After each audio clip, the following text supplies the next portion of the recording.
माझं सोलापूर न्यूजमध्ये आपल्या सगळ्यांचं स्वागत. काल मोहोळ येथे संगीता नानी फाटे व पृथ्वी आप्पा फाटे यांचा वाढदिवस व SSY मोहोळ शिबिरार्थींचा गेट टुगेदर अतिशय उत्साहात व आनंदमय वातावरणात साजरा करण्यात आला. यावेळी सोलापुरामधून आचार्य संतोष गुरुजी, वंदनामा मेहरकर सर यांची देखील उपस्थिती होती. तसेच SSY मोहोळ येथील शिबिरार्थींची देखील उपस्थिती होती. आचार्य संतोष गुरुजी यांनी आपल्या रसाळ वाणीतून सूत्रसंचालन करत तसेच वेगवेगळे गेम्स व खेळ घेऊन कार्यक्रमाचा उत्साह वाढविला.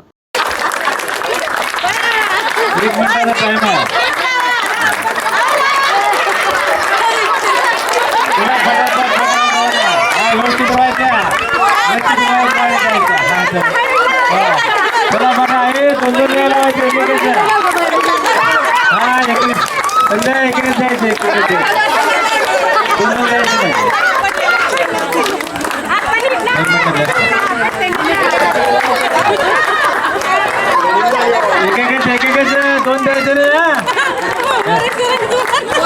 ते दोन दिले की नंतर हे करा.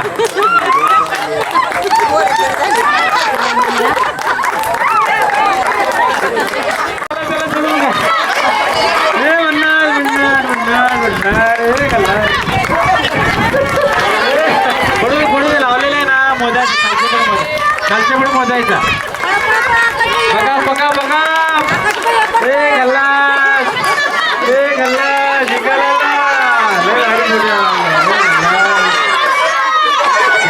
क्या बात है भारी लास्ट राउंड. चला.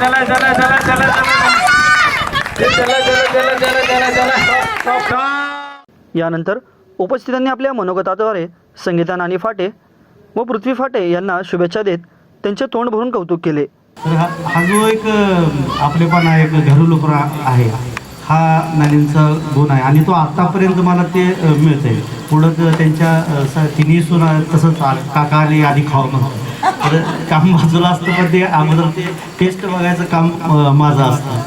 तर त्या नानींच्या एक महिला किती उंच पदापर्यंत जात असते. नानींचं शिक्षण खरं तर ग्रामीण भागामध्ये शेतात ते राहत होत्या, 7वीपर्यंत शिक्षण. पण आदरणीय भाऊ आणि नानांच्या प्रोत्साहनामुळं त्यांनी LLB पर्यंत ते शिकलेले आहेत एक्सटर्नल. आणि या वयामध्ये ते सर्व मुलं वगैरे सर्व सांभाळून संसार सांभाळून त्यांनी शिक्षणाच्या प्रती जी आवड निर्माण जोपासली आवड आणि त्यांनी ते केलं. दिवस होतो त्यावर माझ्या मोठ्या मुठी आहे लहान जवळ, पण तरी सुद्धा तिला सर्वांचं मायनं प्रेमानं करणं, सर्व सुनांचं करणं ते सुद्धा तिथे कौतुक आहे. प्रत्येक गोष्टीला आम्हाला जरी सर्वच तिने हँडल केलं आणि आम्हालाही करायला शिकवलं. समाजामध्ये कसं राहावं, सगळ्यांनी आपला कसं करावं आणि आपण सुद्धा आपल्या गोष्टी आपल्या घरात ठेवाव्या. कोणी कुणाशी एकत्र हे सुद्धा सतत शिकवलं. असंच आम्हाला सगळ्यांचं तिचं प्रोत्साहन मिळावं. आमच्या कुटुंबाची व्यक्ती आहे आणि असंच राहावं. सर्वांशी तिनं जसं सगळ्यांनी लक्षात ठेवावं, तिनं कसं वागावं. सदैव तिला आमचाच हात तिच्या पाठीशी आहे आणि म्हणूनच आज तिला मी धन्यवाद देते. उदंड आयुष्य तिला लाभो, मुलालाही लाभो. खूप शुभेच्छा. नानींबद्दल बोलायचं म्हटलं की पहिलं असं मी मगाच म्हणले नानींबद्दल काय बोलायचं. नानी म्हटलं की असं भरूनच येतं. नानींचं कौतुक कसं करावं म्हणजे कुठल्या शब्दात मांडावं तेच कळत नाही. इतकं प्रेमळ स्वभाव, एवढं म्हणजे माया.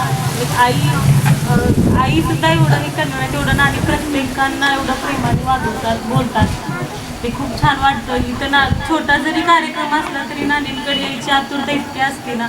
एक वेळेस घरचा कुठला प्रोग्राम आम्ही कॅन्सल करतो पण पहिलं नानींचं काही पण असं अटेंड करतो. खूप छान वाटतं नानींचं कार्यक्रम. सर्वांना जय गुरुदेव.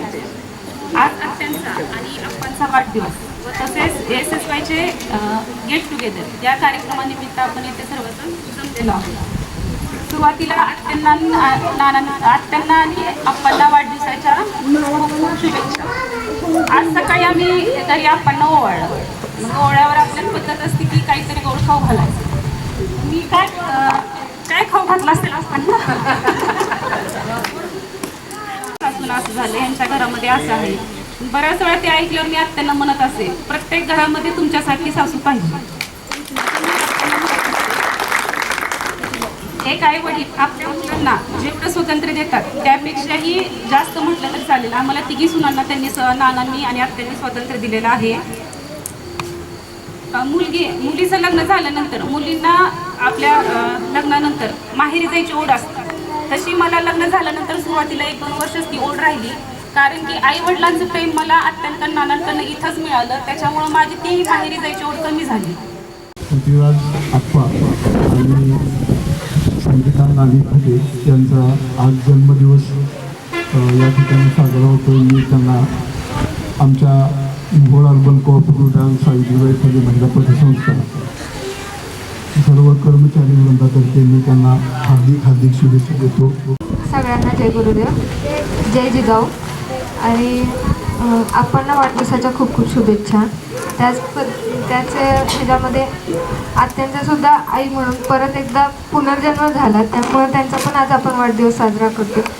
त्यामुळे आत्यांना सुद्धा वाढदिवसाच्या खूप खूप शुभेच्छा.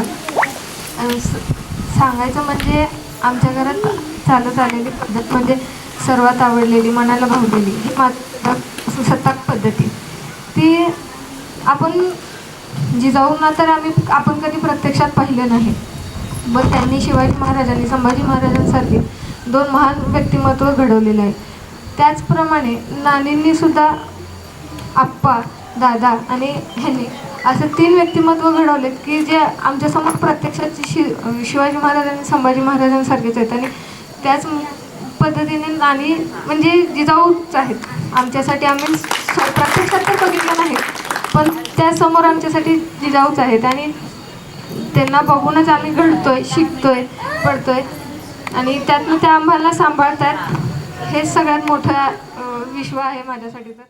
आणि नाण्यांच्या अगोदर नानांच्या बाबतीत बोलायचं म्हटलं तर नानांचं असं आहे की एखाद्या वडीलधाऱ्या पद्धतीने कुठलीही अडचण असो किंवा काही असो तर पहिल्यांदा त्याच्याविषयी बोलतील, असं केलं पाहिजे, हे केलं पाहिजे, आपण हे करतोय, आपण असं करू, छान. म्हणजे प्रत्येक गोष्टीला त्यांनी समजावून सांगतात किंवा मार्गदर्शन असतं.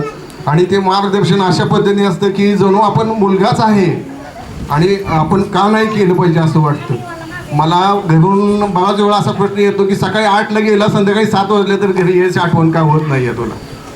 म्हणजे तुला बँक म्हणजे सर्वस्व आहे का? आत्तापर्यंत हा सगळ्यात मोठा प्रश्न आहे माझ्यापुढे. पण मी म्हटले मला बँक ही कधीच वाटत नाही आहे, कारण माझं पण ही फॅमिलीच आहे. फक्त मी या घरातून त्या घरात गेलो असं वाटतं, एका खोलीतून दुसऱ्या खोलीत गेलो असं माझ्या बाबतीत घडलं नेहमी.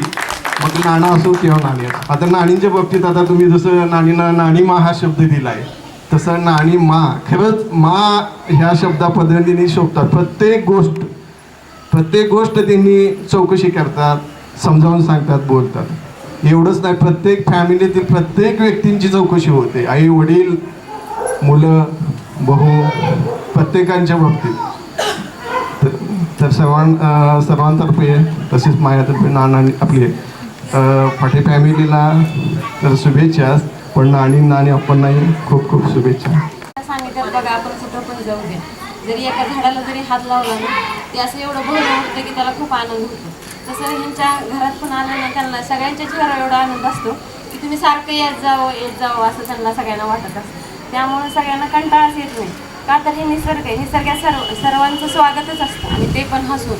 आणि त्यांनी कधी पण केलेलं असते ना, आई म्हणा, कुणाचीच जाणीव होत नाही. त्या आलिंगनामध्ये ना, नानींच्या आलिंगनामध्ये म्हणजे काही पण असू दे, अडचण असू दे, सुख असू दे, दुःख कशाचंच भान राहत नाही. आणि तिथं इतकं विश्रांती मिळते की क्षणभर आपल्याला वाटतं ना कुणाच्या तर जवळ जावं आणि तिथं गेलं ना खूप छान म्हणजे आपलं सगळं सुख म्हणा, दुःख म्हणा, काही टेन्शन असते म्हणा तिथं संपून जावे. तसं त्यांच्या तिथनं गेलं ना आणि एक ऊर्जा मिळते. आणि ऊर्जा मिळाल्यानंतर तिथून जाते नवीन आपल्याला एक कुठंतरी झेप घ्यायची त्यांच्या प्रत्येक सांगण्यात, करण्यात. आणि कुठली पण आपल्याला अडचण असू दे त्यांना जर कळाली काय काळजी करते इथनं घेऊन जावं. म्हणजे माहेर एक असं असतं ना महिलांना, एक ओलाव्याचं आणि समाधानाचं जे ठिकाण असतं ते आम्हाला त्या निसर्गामध्ये भेटलेलं आहे.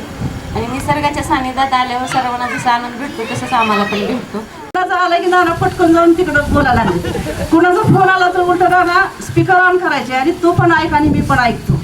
असंच डिस्कशन असायचं त्याच्यावर. म्हणलं आज काय भानगडे मग कशा आप्पाला म्हणलं आज नानाला काय नाना डायरी घेऊन आले नाही ती फोनवर बोलताना उठून जाते ती. म्हणलं आज काय जरा वेगळं वेगळंच आहे नानांकडं म्हणलं. पण हे सगळं सरप्राईज होतं. खूप छान वाटलं तुम्ही सगळेजण आलात. या सरप्राईजमुळं आपल्या सर्वांची भेट झाली. असंच आपलं एकमेकावर प्रेम राहू द्या, विचाराची देवाणघेवाण होऊ द्या. खूप छान केलेलं आहे की आता ह्याच्यात मला बोलायला म्हणजे शब्द नाहीत की मगापासून एवढं माझं कौतुक झालं की प्रत्येक स्त्री आपापल्या ठिकाणी सक्सेसच असते आणि कुटुंबाला सावरण्याचा प्रयत्न करत असते. जशी वेळ येईल तसं माणूस पुढं मार्ग काढत जाते. तशी वेळ आली तशी मी पण असंच तुमच्यासारखंच असं मार्ग काढत गेले, घडत गेले. प्रत्येकजण घडल्याशिवाय यश नाही आणि प्रत्येकाकडे यश आहे. ते फक्त प्रत्येकाला पुढं न्यायचं आहे की बाबा हे असं आहे म्हणून की सगळ्यातच सक्सेस आहे, सगळ्यांना यश आहे. सगळे जे ते आपल्या आपल्या परीने प्रयत्न करत आहेत आणि करत राहावा. कुणाला कुठं काय गरज पडत तिथं कधीही या आणि या सांगा. आपण सगळेजण मिळून त्याच्यातून मार्ग काढूयात, पुढं जाऊयात. एकमेकाच्या विचारांना असंच आपण पुढं जाऊ, आपली प्रगती होईल.